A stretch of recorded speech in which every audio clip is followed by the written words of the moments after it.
আসসালামু আলাইকুম। মনোহরা ড্রয়িং চ্যানেলে তোমাদের স্বাগতম।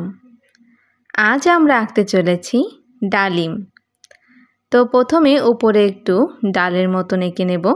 এরপর সুন্দর করে আমরা একটি গোল শেপ এঁকে নেব। ছোট্ট বন্ধুরা, তোমরা আমার সাথে এভাবে সুন্দর করে ডালিম অঙ্কনটি করার চেষ্টা করো। ডালিমের নিচের অংশটি এভাবে ভাঁজ ভাঁজ করে আঁকার চেষ্টা করো।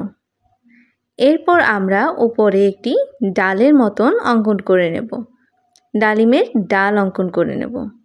এই যে সুন্দর করে এভাবে ডালিমের ডালটি অঙ্কন করে নেব।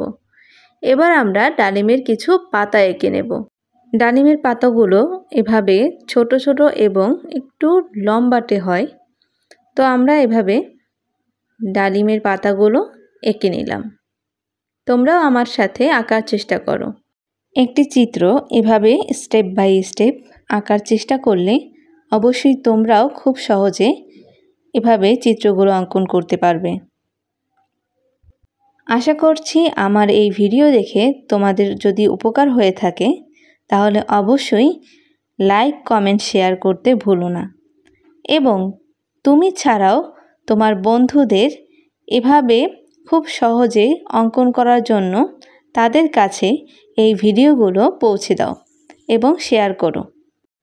আমার ভিডিও যারা নতুন দেখছো তারা মনোহরা ড্রয়িং চ্যানেলটিকে এখনও যারা সাবস্ক্রাইব করোনি তারা এখনই গিয়ে মনোহরা ড্রয়িং চ্যানেলটিকে সাবস্ক্রাইব করে এসো এবং পাশে থাকা বেল আইকন বাটনটি অন করে রাখবে, যাতে আমার ভিডিও আপলোড হওয়ার সাথে সাথে তোমরা তার নোটিফিকেশন পেয়ে যাও। বন্ধুরা, তোমরা সবাই জানো ডালিমের রং হয় লাল, তো আমি লাল রংটি করে নিলাম। এরপর আমরা ডালের রং করে নেব। ডালের রং হয় খয়েরি। বন্ধুরা, তোমাদের একটি রং করার সহজ উপায় বলি। রং করতে গেলে তোমরা যে চিত্রটি অঙ্কন করবে সে চিত্রটির একটি পাশ থেকে আস্তে আস্তে রং করতে করতে অন্য সাইডে যাবে। যেমন এই চিত্রটি দেখো না, এতে করে কিন্তু আমার রঙগুলো চিত্রের বাহিরে যাচ্ছে না।